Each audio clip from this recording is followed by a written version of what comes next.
So, today we're gonna talk about movies. Today we're gonna talk about holiday movies in specific. And I can't talk today, which is amazing. And it is an article by the Psychology Today, I think .com or might be .org, I actually don't know, site. And it is all about, holiday movies and why we like them so much. And I don't know how you're just doing and or how you're feeling about the whole Christmas thing going on and whatnot, but it already started in November, and well, actually some people in October, right after Halloween, like being now it's Christmas time and Christmas jingles in the radio and whatnot when you're sitting in a car and whatever.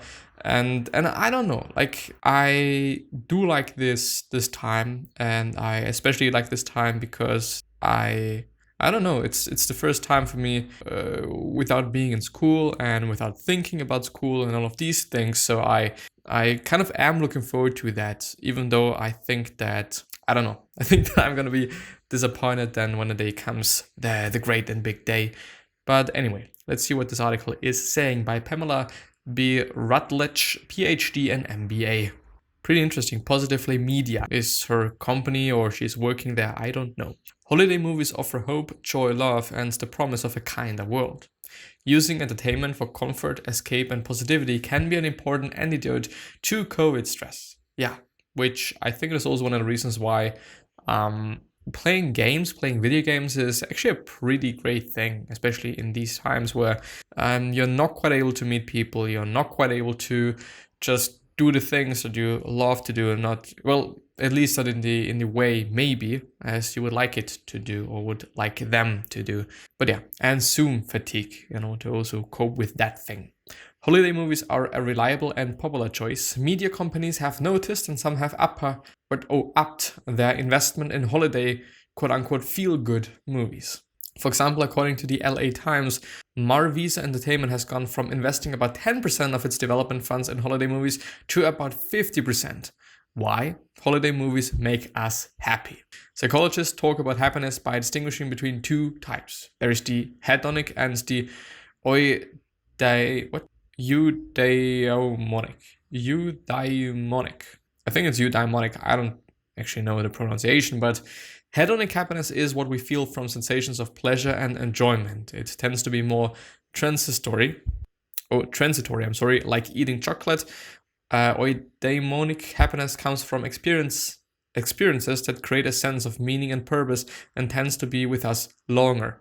Yeah, which is like, okay, the hedonic one is buying a car, buying something, all those short-term things, as where the other one is actually about things that in the end can change our lives to some degree, or actually to a pretty high degree. Of course, if I'm buying myself a new car, it's also changing my life, but I'm gonna forget about this new car probably after quite some time. It always still depends on how you think about things and how you're dealing with your objective possessions. But yeah, in the end, it is definitely the experiences that you're having and these memories with people, especially as well, that are going to stay in your mind and that are also going to stay in your heart for a little bit longer than all the other thing. Both kinds of happiness are important and contribute to overall well-being in different ways. With holiday programming, we can experience both hedonic and eudaimonic happiness. We feel positive emotions when we respond to humor, romance, a beautiful location, appealing actors, or a satisfying ending. Holiday movies can also create a more profound sense of meaning by restoring hope and the promise of social connection, love, and purpose. Yeah, actually, the message is there. No matter how convoluted the plot, we can go along for the ride. Suspend disbelief and reveal in the simplicity, because we know where we'll end up, and it's someplace we'll all want to be.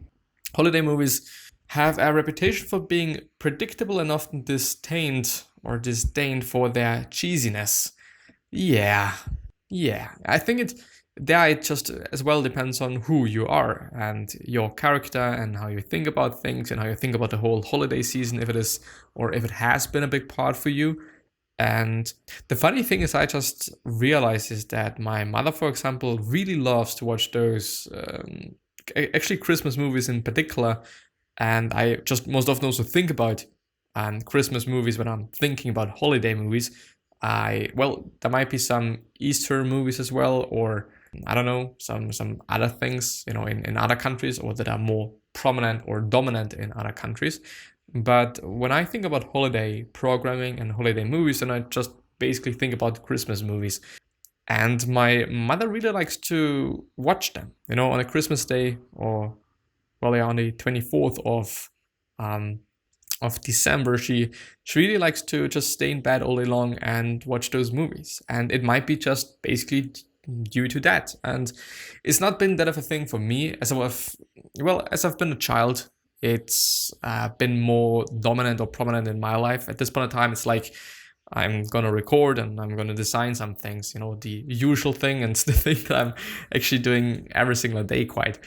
But I can understand it. I really can understand it, because if it is really making you feel happier and better, and also more positive, for the future or for what is gonna come, or for what is coming, maybe the dinner, maybe the time with your family, whatever it might be, then I think that's actually something pretty cool and pretty amazing, something that is quite always the case. If something can make you a bit more positive towards the future, then I think it is always something of value for one.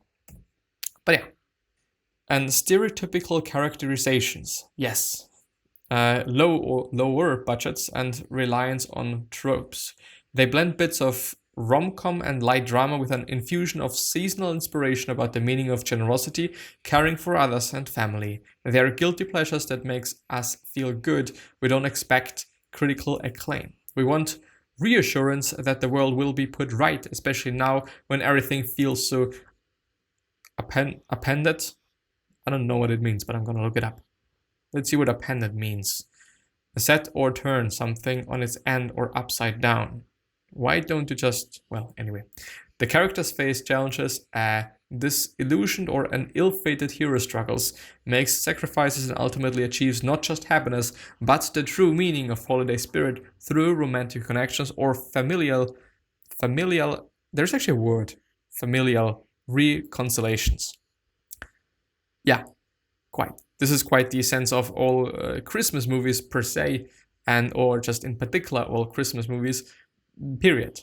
Like, it's always about some romantic thing. It's always going to be about familial reconciliations, and that's quite it. And being generous, being nice to other people, and the pleasure of being together with your family and appreciating that, and appreciating the things that you're having.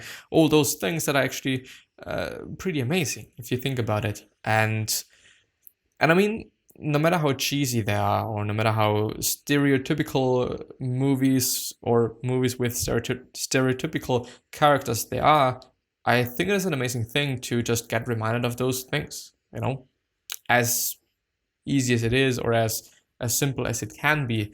I think it is pretty cool. Let's see.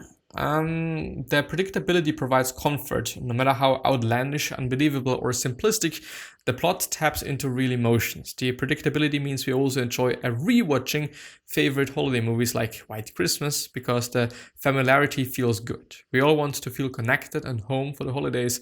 These movies can trigger memories and shared experiences that make the holidays more meaningful.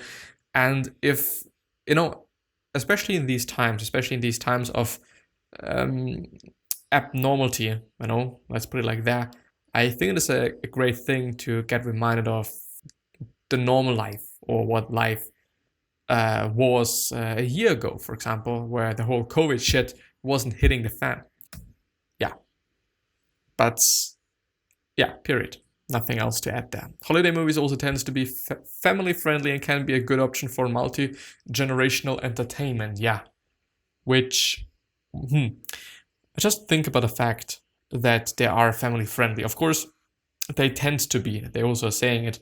Not all holiday movies are going to be family friendly, but most of them are, which I think is good. It might not be my humor, because my humor is definitely not family friendly, as you can also tell, or might be able to tell by the content that I'm putting out, quite. But I do think that this might be one of the reasons why it is multi-generational entertainment, or why it can be a good option for multi-generational entertainment, because yeah, they're really inoffensive. They're not trying to be offensive. They're not trying to be overly funny. They're just like, well, maybe I could argue, without knowing the subject matter, without actually knowing that many holiday movies, but they are quite always the same. And so back in the days where the older generations have been young, it's been quite the same thing. And so because of that reason as well, might be a multi-generational entertainment or a good option for that. You can organize a family watch party, coordinating viewings across multiple households. Everyone can make popcorn and watch the same movie at the same time. Check out the Netflix Teleparty, Hulu's Watch Party, or Disney's Plus Party. Just because we can't be together doesn't mean we can't do things together. If you're feeling guilty indulging in a holiday movie, don't. If anyone in your family gives you grief, tell them it is cinema therapy. Holiday movies bundle together highs and lows so we get the psychological and physiological benefits of laughter and empathy. Laughter can impact brain levels of neurotransmitters similar to antidepressants and can minimize your responses to threats like COVID, anxiety. Laughter can also lower stress hormones that can damage our cardiovascular, metabolic, and immune systems. That's fucked up, yeah. Where I've stopped. Over time, increasing vulnerability to diseases, which is not amazing. Similarly, positive emotions such as hope, empathy, I don't know what O is, AWE, gratitude and joy have long-term psychological benefits. A steady diet of positive emotions can increase optimism and resilience and make us more open-minded, creative, and productive, which I think totally makes sense, and which might also be, or might have been, the reason why I've liked school so much, because I've had great friends there and amazing people that I've always had fun with every single fucking day. It's been insane, like really insane, and I'm so grateful for having the experience, or that I just had the experience with, actually with these people, and also the experience of meeting these people. It is insane, and I do hope the best, and I also hope the best for your Christmas Eve and or for your holidays in general. But I do also want to look up some the best holiday movies. Let's actually see what I can find there. Maybe I'll be able to find something. What to watch Christmas Day? There's actually... How funny is that? I mean, that's amazing. There's an extra what to watch built-in add-on or plugin or whatever in fucking Google that is showing you the best movies for Christmas Day. And yeah, that's quite it. So let's see. We're having Last Christmas there, then Let It Snow, The Christmas Chronicles, A Bad Mom's Christmas, A Christmas Prince, The Royal Baby, The Nutcracker and the Four Realms, Claus, which actually looks pretty amazing. I like the style, the art style. Black Christmas, Daddy's Home 2, which apparently is also Christmas movie. I didn't know about that though. The Princess Switch, The Night Before Christmas, The Holiday Calendar, The Lodge, which looks more like a horror movie to be honest. And Noel, Krampus, which is actually pretty funny because it is some, what is it called? Fuck. It is a tradition in Austria. We are calling them Krampus. Well, anyway, but it's also a horror movie, so yeah. The Grinch, Why Him, Love the Coopers, A Christmas Prince, Holiday Rush, Crown for Christmas, Bad Santa 2, and so on and so on. And there's also The Man Who Invented Christmas, because I just really like the poster there. Maybe I can find the best Christmas movies of all time. Rotten Tomatoes. I didn't know that they're having something like that. I bet, without actually having a look at the list, most of them are going to be relatively old movies. Most of them. And the first one is Miracle on the 34th Street from 1994. with a tomato rating of 60%, which is actually not that high, to be honest. Then The Preacher's Wife, The Grinch from 2018, actually. Then Christmas Chronicles 2018 as well. I don't know if I've actually watched that movie. I guess not. Seems to be on Netflix. Well, anyway. And I've also not watched The Grinch from 2018, so it is an animated movie, and so on. Then The Christmas Chronicles 2020 with actually 71%. It's better than the other ones. So why are they then? Well, anyway. The Christmas Chronicles 2018 are also having a score of 67, so it's better than the ones before. Love Actually from 2003 with 64%. Then Krampus, 2015 movie.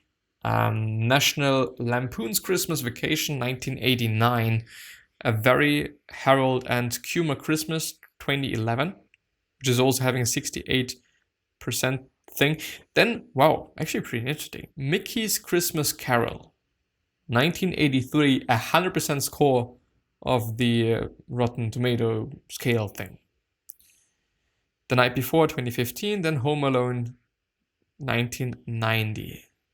And then Frosty the Snowman. Yeah, I think maybe I found something there, maybe I found something to watch there. I think that I'm a bit early with the 2nd of December and still having like a month left, till that day. But yeah, there you go. There you have your things, I guess. And gonna end the episode there. So I wish you the best health of happiness and all success. And also hope that you're gonna remind yourself and you're gonna be remembered, which basically means your legacy, and basically means just being a nice person and then being remembered as a nice person, which is a pretty cool thing as well, I would say. I think the acoustics there are pretty good, and there's actually no echo at all. Well, it could also be bad. I don't actually know. Anyway, I have 3 questions for you, which are why are you here, what I'm trying to change, and what's bothering you the most. These 3 questions are hopefully going to show you a purpose and maybe even a business idea, which is a pretty fucking cool thing as well. And one last idea that I want to give you and share with you is, what could you essentially say and or do to another person that is indeed going to change their life? Because I believe from the bottom of my heart that we all can do something and we all can communicate something that is indeed gonna change somebody's life. And yeah, with that being said, hopefully you're gonna see you next time. Please take care of yourself, your family members, and all of your loved ones, and bye-bye.